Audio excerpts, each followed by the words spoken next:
রাজনীতিকে দিয়ে মোকাবেলা করতে হয়, মানে তার রাজনীতির মধ্যে দিয়ে যেতে হয়। আর রাজনীতির চর্চাটা দরকার, গণতন্ত্রের চর্চাটা দরকার, ওই জন্যই সুস্থ রাজনীতি তৈরি হয়। আপনার even in China regimental society হলে সবাই রাজনীতি করতে পারে না, কথা বলতে পারে না, ঠিক না? রেজিমেন্টাল সোসাইটি, তো সেটা তো রাজনীতি, দ্যাট ইজ অলসো পলিটিক্স। চীনের মতো রাজনীতি ওই জায়গাতে আর অন্য কোনো খুব কম দেশে হয়। এভরিথিং তাদের চর্চা হয়, তাদের পার্টিকে ট্রেনিং করা হয়, তাদের আপনার একাডেমি আছে, তাদের বিভিন্ন সেন্টার আছে। অর্থাৎ পলিটিক্স ছাড়া state itself is a political entity. তো এখানে তো আপনার রাজনীতি থাকবেই, অর্থাৎ বিভিন্ন ধরনের রাজনীতি থাকবে। এটাকে অ্যাকসেপ্ট করবে। রাজনীতিকরণ কোনো অ্যান্সার না। আপনার ঢাকা বিশ্ববিদ্যালয়ে ছাত্র রাজনীতি কয় মাসের জন্য বন্ধ করেছে? অনির্দিষ্টকালের জন্য।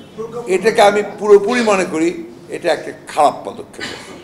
কারণ মাথা ব্যথার জন্য মাথা কেটে ফেলে দিতে হবে, এটা কোনো অ্যান্সার নয়। ট্রাই টু সর্ট আউট যখন কোথায় সমস্যাটা কী হচ্ছে সেটাকে আমরা সমাধান করার চেষ্টা করি।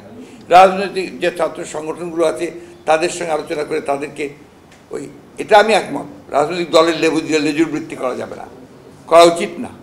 এটাকে আপনার দূরে করার জন্য কী ব্যবস্থা নেওয়া যেতে পারে, কীভাবে কাজ করতে পারে, এটা ছাত্রদের সঙ্গে কথা বলেই এই ব্যবস্থাটা হবে। এটা আপনার জোর করে ইম্পোজ করে কি আপনার করা যাবে? তাহলে তো আপনার what is the difference between a martial government and this government? আমাকে রাজনীতির মধ্যে থেকে এটাকে রাজনীতি দিয়েই কাজটা করতে হবে। এবং আমি তো মনে করি ছাত্র রাজনীতি যদি সুস্থ না হয় দেশের রাজনীতি সুস্থ হবে না। আর ছাত্র রাজনীতিতে যদি নেতৃত্ব তৈরি না হয় তাহলে জাতীয় নেতৃত্ব তৈরি হবে না। ওটা হচ্ছে আপনার that is the breeding ground.